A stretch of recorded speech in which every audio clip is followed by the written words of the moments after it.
नमस्कार, स्वागत है आप सभी का। मैं हूं आपके साथ कुमार कुणाल धीरज। आप देख रहे हैं हमारी खास पेशकश संभल हिंसा पर सियासत। उत्तर प्रदेश के संभल में भड़का विवाद अब राजनीतिक रंग ले चुका है। संभल में जामा मस्जिद के सर्वेक्षण को लेकर हुई हिंसा और आगजनी के लिए विपक्ष ने सरकार को दोषी ठहराया है। समाजवादी पार्टी के अध्यक्ष अखिलेश यादव ने यह आरोप लगाया है कि उपचुनाव में वोटों की लूट से लोगों का ध्यान हटाने के लिए सरकार ने संभल में बवाल करा दिया है। उन्होंने सवाल किया है कि जब एक बार मस्जिद का सर्वेक्षण हो चुका था तो दोबारा इसकी क्या जरूरत थी। संभल में हुए बवाल को लेकर उन्होंने सरकार और पुलिस को जिम्मेदार ठहराया। उन्होंने इंटरनेट मीडिया प्लेटफॉर्म एक्स पर एक वीडियो पोस्ट करके सुप्रीम कोर्ट से इस मामले का संज्ञान लेने की मांग की। उन्होंने लिखा है कि जो लोग मौके पर सामाजिक सद्भाव बिगाड़ने के उद्देश्य से नारेबाजी करने वाले लोगों को साथ लेकर गए थे, उनके विरुद्ध शांति और सौहार्द बिगाड़ने का मुकदमा दर्ज किया जाए। साथ ही बार एसोसिएशन भी अनुशासनात्मक कार्रवाई करे। बसपा अध्यक्ष मायावती ने संभल में हुए बवाल पर कहा कि सर्वे के दौरान जो हुआ उसके लिए शासन प्रशासन पूरी तरह से जिम्मेदार है। संभल में दोनों पक्षों को साथ में लेकर यह कार्य शांतिमय ढंग से किया जाना चाहिए था, जो नहीं किया गया। इसके साथ ही संभल में लोगों से शांति व्यवस्था बनाने रखने की भी अपील हुई।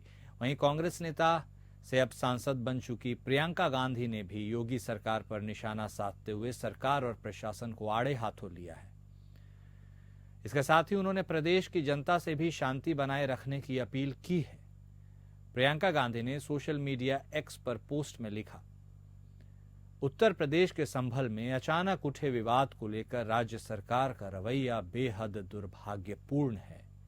इतने संवेदनशील मामले में बिना दूसरा पक्ष सुने, बिना दोनों पक्षों को विश्वास में लिए प्रशासन ने जिस तरह हड़बड़ी के साथ यह कार्रवाई की, वह दिखाता है कि सरकार ने खुद माहौल खराब किया।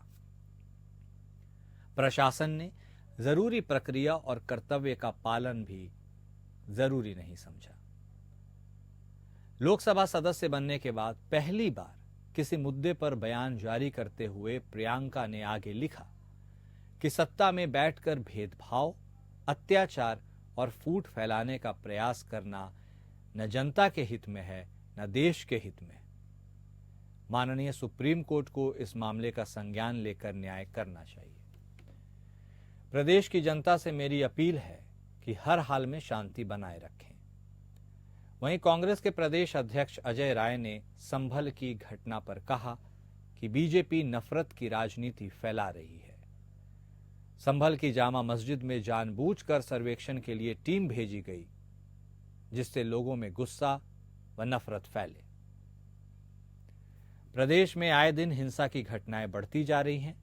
जब प्रदेश के मुख्यमंत्री खुद ही बटेंगे तो कटेंगे जैसे बयान दे रहे हैं, तो फिर प्रदेश में शांति का माहौल कैसे हो सकता है? यह पूरी तरीके से सुनियोजित प्रकरण है। उन्होंने पुलिस के रवैये पर सवाल उठाया और घटना की जांच कराकर दोषी अधिकारियों के विरुद्ध कार्रवाई की मांग की है।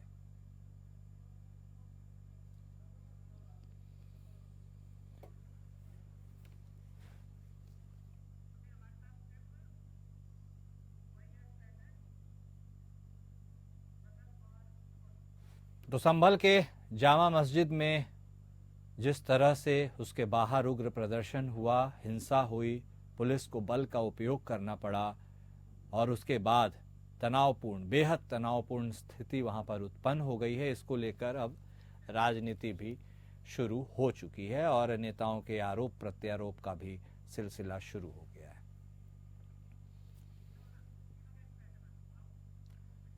और आखिर संभल के इस प्रकरण पर शुरू हुई सियासत, इसके बारे में ही अपनी चर्चा को हम आगे बढ़ाते हुए हमारे साथ 3 खास मेहमान जुड़ चुके हैं। हमारे साथ बतौर प्रवक्ता समाजवादी पार्टी की तरफ से अतुल यादव साहब जुड़े हैं, तो वहीं हमारे साथ बतौर प्रवक्ता कांग्रेस पार्टी की तरफ से रतन तिवारी साहब भी जुड़ चुके हैं।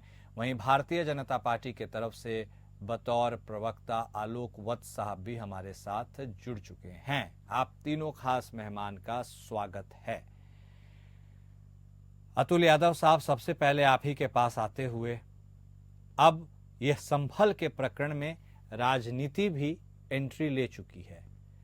आप संभल के इस मुद्दे को अपनी पार्टी के नजरिए से कैसे आंकते हैं और आपको इस प्रकरण पर क्या कुछ लग रहा है, यादव साहब? जो ये जो प्रकरण है, आपने देखा होगा जो चुनाव अभी उत्तर प्रदेश में हुए और इसमें भारतीय जनता पार्टी के द्वारा जो पुलिस के माध्यम से, मशीनरी के माध्यम से जो वोटर को जाने से रोका गया, इस प्रकरण को जो टीवी चैनल्स दिखाते या कई चीजें प्रकाशित होती, इसको छिपाने के लिए इन्होंने सर्वे, जब सर्वे के लिए कोई जा रहा होता है तो क्या नारेबाजी के साथ जाएगा? यानी कि कहीं ना कहीं प्रशासन के द्वारा इसमें चूक हुई है। अगर कोई ये प्रकरण हुआ है तो इसमें भाजपा की चूक है, प्रशासनिक फेलियर है। और रही बात, एक चीज सोचने वाली बात है कुणाल जी, जब भी कोई सर्वेयर मतलब कहीं भी किसी भी न्यायालय से नियुक्त होता है, क्या वो नारेबाजी के साथ जाएगा? ये कहीं ना कहीं ऐसा दर्शित करता है, ये घटना जानबूझकर लाभ लेने के लिए कराई गई है, ऐसा प्रतीत हो रहा है। ओके, हमारे साथ रतन तिवारी साहब भी जुड़े हुए हैं, उनसे भी उनका ओपनिंग स्टांस ले लेते हैं। तिवारी साहब, अब देखिए, संभल में जो कुछ हुआ वह बेहद निंदनीय है और जिस तरह से पूरे घटनाक्रम को अब अनफोल्ड किया जा रहा है एक एक करके, अब राजनीति भी इसमें खूब हो रही है। तमाम बड़े दिग्गज नेताओं के बयान आ गए हैं। ऐसे में संभल के इस मुद्दे पर मेरा वही सवाल आपसे है जो सवाल यादव साहब के सामने रखा था मैंने, कि आप इस पूरे प्रकरण के बारे में क्या सोचते हैं? देखिए, जब देश का मुख्यमंत्री और देश का प्रधानमंत्री कटेंगे तो बटेंगे, एक हैं तो सेफ हैं का नारा देगा, तो इस तरीके की घटनाएं लगातार घटेंगी। यही देश का प्रधानमंत्री जब केरला में चुनाव होता है तो द कश्मीर फाइल और द केरल फाइल की फिल्म की बात करता है। यही प्रधानमंत्री कहता है कि हमको एक रहना चाहिए तभी हम सेफ रहेंगे। ये संकेत किसे हैं? देश की सरकार जब चल रही थी तो देश के मंदिर में एक चुने हुए मुस्लिम सांसद को किस प्रकार गाली दिया गया, कटवा, मुल्ला, उग्रवादी, आतंकवादी कहा गया, और देश की सरकार चुप थे, खुद प्रधानमंत्री चुप थे, मुख्यमंत्री योगी आदित्यनाथ चुप थे। ये लगातार घटनाएं घट रही हैं। जिम्मेदारी तो प्रधानमंत्री की बनती है, जिम्मेदारी उत्तर प्रदेश के मुख्यमंत्री की बनती है। भाईचारा कायम करने की जरूरत है। और राहुल गांधी एक अकेले ऐसे नेता हैं जो नफरत की बाजार में मोहब्बत की दुकान लगाने निकले हैं, लेकिन प्रधानमंत्री मोदी और योगी आदित्यनाथ नहीं चाहते हैं। ये तीन लोगों की हिंसा में उनकी जान नहीं गई है, सुनियोजित तरीके से 3 लोगों की हत्या हुई है। और मैं आपको बड़ी दावे के साथ कहता हूँ, ये पूरी तरीके से ये स्क्रिप्ट तैयार किया गया है और हर जगह भारतीय जनता पार्टी चुनावी मूड में रहती है और चुनाव कैसे जीता जाए, भाई भाई को कैसे बांटा जाए। लेकिन ये ज्यादा देर तक चलने वाला नहीं है। जनता धीरे धीरे अब सब समझ रही है और अपने दिमाग में सब कुछ देख रही है, ले रही है, और आने वाले समय में इसका खामियाजा खुद भारतीय जनता पार्टी को भुगतना पड़ेगा। ठीक है तिवारी साहब। वत्स साहब भी हमारे साथ जुड़े हैं भारतीय जनता पार्टी के तरफ से। वत्स साहब, मैं सबसे पहले समाजवादी पार्टी के प्रवक्ता, फिर कांग्रेस के प्रवक्ता यानी यादव साहब और तिवारी साहब के पास इसलिए गया क्योंकि सवाल यही पूछ रहे हैं, आप सरकार में हैं, आपको जवाब देना है, जवाबदेही भी तय करनी है। ऐसे में यह जो बेहद सेंसिटिव मैटर कल संभल में उजागर हुआ, सामने आया, और इसमें जो सूचना मिली कि 5 लोगों की जान भी चली गई, जानमाल का नुकसान हुआ, इसको आप टैकल करने के लिए क्या कर रहे हैं? क्योंकि विपक्ष तो यह भी कह रहा है कि सुनियोजित तरीके से ये कहीं ना कहीं आप ही के द्वारा लगाई गई आग है। वत्स साहब, देखिए कुणाल जी, जो कुछ भी हो रहा है ये कोर्ट के आदेश से हो रहा है, इसमें हमारा कोई रोल नहीं। जब कोर्ट का आदेश होता है तो उसका पालन कराना राज्य सरकार के पुलिस बल की और प्रशासन की जिम्मेवारी है। उसके तहत हमने उनको सपोर्ट किया और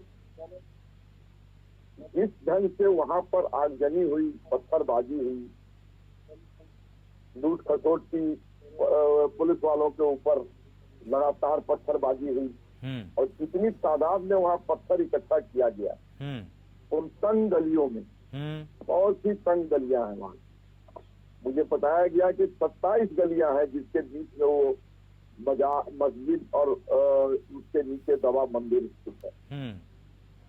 तो ये एक सुनियोजित ढंग से प्लान करके पलवा, आगजनी, राजनी, पत्थरबाजी करने की कोशिश की गई और संविधान की धज्जियां उड़ाई गई। वत्स साहब, क्या इस सिचुएशन को कायदे से टैकल नहीं किया जा सकता था? बैठकर बातचीत नहीं की जा सकती थी? क्योंकि विपक्ष यह भी कह रहा है कि जब सर्वे करने के लिए टीम गई थी तो उसमें से एक धड़ा काफी अराजक हो गया था, नारे लगाए जा रहे थे और वो जो उग्र बिहेवियर था, चीजें वहां से गड़बड़ाती चली गईं और उसके बाद आउट ऑफ कंट्रोल हो गई। क्या इसे बेटर तरीके से, चूंकि सरकार के पास संसाधन है, नहीं टैकल किया जा सकता था? कुणाल जी, कोर्ट के आदेश से एक राउंड सर्वे हो चुका था। हाँ, ये दूसरा राउंड सर्वे था। इस पर वहां पर सुनियोजित ढंग से और वहां के इलेक्टेड मेंबर पार्लियामेंट जिनके ऊपर अभी संभवतः एफआईआर दर्ज हो गया है, उन्होंने किस तरीके से वहां के लोगों को उग्र करने की कोशिश की और जिस तरीके से राम गोपाल वर्मा जी का बयान आया कि अगर भूत लूटोगे तो पत्थर चलेगा, तो ये सारी चीजें इंगित करती है इस पार्टी का, इन लोगों के फॉलोअर्स का भारतीय संविधान में कोई स्थान नहीं है। ये टोटली शरीयत के लॉ से चलते हैं और उसके तहत जो कुछ भी उचित समझते हैं वो करते हैं। इसका इन्होंने एक सैंपल देखने को अपने कृत्यों द्वारा ठीक संबल में किया। ठीक है यादव साहब, आप उनके ऊपर आरोप लगा रहे हैं। अब देखिए, ये तो आपके ऊपर ही आरोप लगा रहे हैं कि कहीं ना कहीं इनका कहना है कि सुनियोजित तरीके से तो आप ही लोगों ने ये चीजों को प्लान करके रखा था। मैं ये फिर कह रहा हूँ, बहुत सेंसिटिव मैटर है, इस पर राजनीति नहीं होनी चाहिए। कुणाल जी, हाँ। आपका एक जिम्मेदार चैनल है। हाँ। और हम सब एक जिम्मेदार नागरिक हैं। हाँ। देश के नागरिकों की सुरक्षा की जिम्मेदारी प्रशासन की होती है, शासन की होती है, सरकार की होती है। अगर कोई घटनाक्रम हुआ है, इसका जिम्मेदार हमेशा शासन और प्रशासन और सरकार होती है। एक चीज आप बताइए, जब कोई सर्वेयर जा रहे हैं, वो माननीय न्यायालय के आदेश पर जा रहे हैं। पहली बात तो सर्वे हो चुका था। एक चीज है, ये सब सर्वे जानबूझ करके कल की डेट, मतलब होता नहीं, चलो डेट के विषय में वो आप एक देखेंगे कि जब कोई सर्वेयर जा रहा है, माननीय न्यायालय के आदेश पर जा रहा है, तो पीछे क्या जो जनता चल रही है वो किस टाइप के नारे लगाते हुए चल रही है। क्या सर्वेयर को ये शोभा देता है कि सर्वेयर तो निष्पक्ष होना चाहिए ना, कि सर्वेयर को है किसी भी धर्म या जाति या संप्रदाय या उससे ऊपर होकर काम करना चाहिए था। पीछे एक समुदाय विशेष या एक जाति विशेष या एक धर्म विशेष के लोग वहाँ पे नारेबाजी करते हुए चल रहे हैं। यानी कि कहीं ना कहीं उकसावे की राजनीति किसने करवाई? एक चीज है, प्रशासन अगर वो कर रहे थे तो प्रशासन को रोकना चाहिए था कि आप लोग इसके मतलब ये इसके आगे नहीं जाएंगे या इस टाइप की नारेबाजी नहीं करेंगे या किसी धर्म को मतलब उकसाने वाली या वैसी कोई चीजें, ऐसी बातें नहीं की जाएंगी। ये सब चीजें प्रशासन टैकल करता है। और एलआई किस लिए होती है या खुफिया विभाग किस लिए होता है? ये हमारे देश में तो तनख्वाह नहीं, मैं समझ रहा हूँ आपकी बात, लेकिन अब तो सरकार के तरफ से इसके लिए आरोप, मतलब हाँ, कुणाल जी सुन लीजिए। हाँ बोलिए। आपके चैनल पर मैं बहुत सलीके से एक बात रखना चाहता हूं कि देश के किसी भी नागरिक की क्षति नहीं होनी चाहिए, किसी की जान नहीं जानी चाहिए। हम धर्म देख करके या जाति देख करके या संप्रदाय देख करके परिस्थितियां नहीं बदलनी चाहिए। शासन प्रशासन सभी के लिए है, जनता पूरी देश के है। हमारा देश लोकतांत्रिक देश है और सबका शासन प्रशासन में, सरकारों में विश्वास होता है। सरकार को अपना इकबाल कायम करना चाहिए कि सभी के लिए शासन प्रशासन जो है एक जैसा दिखाई देगा। ऐसा नहीं है कि वो सर्वेयर जा रहे हैं और नारेबाजी हो रही है। आपने देखा होगा, या चैनल आपका जिम्मेदार चैनल है, मैं इन चीजों को ज्यादा वो नहीं करना चाहता हूँ। ये सरकार की जिम्मेदारी थी, वही सर्वेयर जाते, वो आराम से जाते, तो जाने के लिए एक प्रक्रिया है, प्रक्रिया को अपनाया जा सकता था। लेकिन ये जानबूझकर ऐसा करना क्या उचित था? ठीक है, उचित था, अनुचित था, नहीं समझ गए आपकी बात यादव साहब। ठीक है, तुरंत सबसे पहले मैं तिवारी साहब के पास बाद में जाऊंगा, क्योंकि आपने एक सवाल उठाया है और इस सवाल का जवाब लेने के लिए हम एक बार फिर से वत्स साहब का ही रुख करते हैं। वत्स साहब, अब देखिए, यदि किसी के मन में सवाल है, यदि उनके मन में किसी तरह की आशंका है, तो इसका समाधान भी होना चाहिए। अब जिस तरह से ये पूरा प्रकरण एक करके घटना अनफोल्ड होते हुए जा रही है, उससे कई लोगों के मन में यह संशय घर कर रहा है। एक बात बताइए सर, यदि इस तरह की घटना हुई तो किसी की तो फेलियर होगी, किसी की, सरकार की हो, प्रशासन की हो या कोई अन्य व्यक्ति की हो। आप इस पूरे घटना में किसकी फेलियर को देखते हैं? प्रशासन को आप क्लीन चिट देते हैं सर? वत्सा देखिए कुलान जी, हाँ, आपके प्रेस्टिजियस चैनल पे मुझे ये कहते हुए या स्वीकारते हुए कोई प्रॉब्लम नहीं है कि प्रशासन वहां पे जबरदस्त ढंग से फेल किया है। प्रशासन का मतलब है कि जो वहां का LOI है, लोकल एडमिनिस्ट्रेशन जी, उसकी फेलियर हुई है। हाँ, और जो वहां का ये इंटेलिजेंस एजेंसी है, हाँ, उसका भी फेलियर हुआ है। हाँ, लेकिन जिस तरीके से वहां अराजक तत्वों ने उपद्रव मचाया, हाँ, वो इस बात को इंगित करता है कि ये सुनियोजित, it was a planned operation. ठीक है, अनप्लान्ड नहीं हो सकता है। इतने पत्थर और इतने चीजें वहां पर इकट्ठा नहीं हो सकती है जब तक पहले से किसी ने इसको प्लानिंग नहीं किया। ठीक है, बस आप तो जिस तरह से आपने एक FIR या अकाउंटेबिलिटी की बात कहते हैं, आपने एक वहां के सपा नेता, संभवतः जो सांसद हैं, उनके ऊपर आपने FIR दर्ज करने की बात की, तो क्या प्रशासनिक फेलियर के लिए जिम्मेदार अधिकारियों के ऊपर भी कोई कार्रवाई होगी? ऐसी उम्मीद कोई करे? अवश्य होगी और अवश्य होना भी चाहिए। ठीक है। ये एजेंसियां है किसके लिए? ठीक है, अगर ये एजेंसियां अपने काम में फेल करती आ रहे हैं यादव साहब, आ रहे हैं आपके पास, तो ये सजाए के हकदार है। ठीक है, अगर ये फेल करते हैं अपने काम में तो ठीक है, बस साहब याद, ये बिल्कुल ठीक है, समझ गए, आपकी बात होनी चाहिए और बिल्कुल यही होना भी चाहिए, जो जिससे गलती हुई जवाबदेही तय करनी चाहिए। तिवारी साहब भी बहुत देर से वेटिंग है, उसके बाद यादव साहब मैं आपके पास आऊंगा। तिवारी साहब देखिए, अब प्रियंका गांधी नेता से एक सांसद भी बन चुकी हैं और देखिए ना, सांसद बनने के बाद यदि कोई पहला ऑफिशियल स्टेटमेंट या बयान उनके तरफ से आता है तो अब संभल मुद्दे पर ही आया। ऐसे में इस पूरे मुद्दे और इस पूरे प्रकरण को लेकर के राजनीति तो खैर चलिए है, आरोप प्रत्यारोप छिड़ी ही है, लेकिन अब इस पूरे मसले को लेकर के आप भारतीय जनता पार्टी खासकर, उत्तर प्रदेश शासन खासकर, उनसे आप क्या एक्सपेक्ट करते हैं, उम्मीद करते हैं? अभी जो कल संभल में घटनाक्रम हुई है, आपकी भी जो मांग है वो है तो है क्या? देखिए, हमारी मांग ये है कि संभल के लोगों को न्याय मिलना चाहिए। जो देश में जो हाहाकार मचा हुआ है, जो इस तरीके की भाषणबाजी, बयानबाजी से देश को तोड़ा जा रहा है, संविधान के ऊपर लगातार चोट पहुंचाई जा रही है, ये लगातार यही मांग है, कांग्रेस पार्टी की मांग है, ये सब बंद होना चाहिए। आदरणीय प्रियंका गांधी तो लोकसभा की सदस्य बन चुकी हैं। जब सदस्य नहीं थी तो आपने देखा था कि वो चाहे हाथरस हो, चाहे उन्नाव हो, हर मुद्दे पे महिलाओं के लिए, बेटियों के लिए जंतर मंतर की बात कहें, हर मुद्दों पे प्रियंका गांधी ने मुद्दा संभाल रखा था। तो वो खुद कई जगह पे पदयात्रा करते हुए गई। तो अब सदन की सदस्य है और मुझे पूरी उम्मीद है कि सदन में प्रियंका जी जाएंगी तो बहुत सारे मुद्दे को वो मजबूती से उठाएंगी। तिवारी साहब, ठीक है, आपने उम्मीद की बात की, आपने सरकार प्रशासन से अपील की बात की, लेकिन क्या आपको कहीं संशय लगता है कि वो आपकी इन उम्मीदों पर संभवतः खरा नहीं उतरे? क्योंकि प्रियंका गांधी ने ये भी बात कही है कि वो माननीय सुप्रीम कोर्ट न्यायालय इस मामले का स्वतः संज्ञान ले और कार्रवाई ले। इसका मतलब आप सरकार से इतर न्यायालय को भी एक उस फिगर में देख रहे हैं जहां से न्याय की आपको उम्मीद है?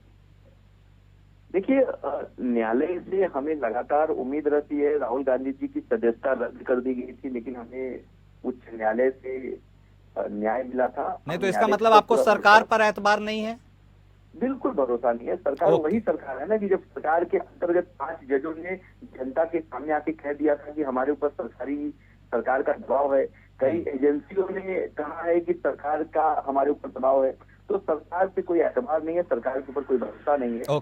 सुप्रीम कोर्ट के ऊपर हमें भरोसा है और हमें लगता है कि वो न्याय देंगे। ठीक है यादव साहब, अब आप भी कुछ बोलने के लिए उस समय आप आ रहे थे, लेकिन मैं तिवारी साहब के पास गया। एक ऐड ऑन कर देता हूं। भारतीय जनता पार्टी के तरफ से प्रवक्ता और मेरे ख्याल से उप मुख्यमंत्री ब्रजेश ठाकुर ने भी यह बात कही है, संभवतः, यदि मैं गलत हूं तो माफ कीजिएगा, कि शायद समाजवादी पार्टी के एक सांसद, नाम उनका तौकीर रजा है, शायद उनके ऊपर भी शायद अब कार्रवाई हो सकती है। एक और नेता है मदनी साहब, उनके ऊपर भी हो सकती है। तो ये तो साफ तौर पर है कि आपके द्वारा इस तरीके से इस चीजों को किया गया, सरकार इसे पैचअप करने की कोशिश कर रही है, काउंटर करने की कोशिश कर रही है। आपका रिप्लाई? कुणाल जी, जो सरकार है, उत्तर प्रदेश की सरकार जो है उसका फेलियर है। वो अपना सब कुछ छिपाने के लिए किसी दूसरे पे डालने से ना बच नहीं सकती है। हमारे माननीय राष्ट्रीय अध्यक्ष माननीय अखिलेश यादव जी के द्वारा ट्वीट कर माननीय सुप्रीम कोर्ट से कहा कि इसके मतलब उसमें जो है एक कार्रवाई करने के लिए, तो आपने देखा होगा कि ऐसा नहीं, हम न्यायपालिका पे विश्वास करते हैं। सरकार जो है, सरकार हर समय एक चीज जब कटोगे या बटोगे, जैसे नारे धार्मिक उन्माद से संबंधित ही प्रतीत होते हैं, इन चीजों की बातें करेगी तो उत्तर प्रदेश में कैसे जनता का इकबाल बढ़ेगा। सबको साथ लेना भी हम सबका कर्तव्य है। सरकार, चुनी हुई सरकारों का एक कर्तव्य होता है कि प्रत्येक नागरिक को संरक्षण मिले, कि उसके साथ कोई भी अप्रिय घटना ना घटे। जिन लोगों की हत्या हो गई या कुछ ये घटना हुई, क्या उनके परिवारों पे क्या मातम छाया होगा। एक चीज, दूसरी चीज क्या है, सरकारों को हमें सोचना चाहिए कि कोई भी हताहत ना हो।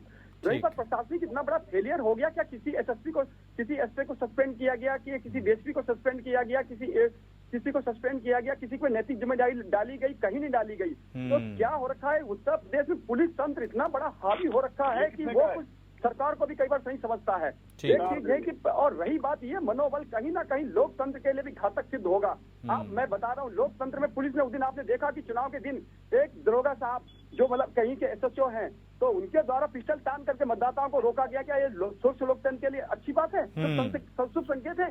ये सब क्या है? उत्तर प्रदेश में माननीय योगी जी के द्वारा जो पुलिस को जबरदस्त बढ़ावा दिया जा रहा है, यही एक दिन घातक सिद्ध होगा। ठीक है, 20-20 सेकेंड क्लोजिंग कमेंट सबसे लूंगा मैं। सबसे पहले वत्स साहब, सोशल फैब्रिक हमारे देश का बेहतरीन है।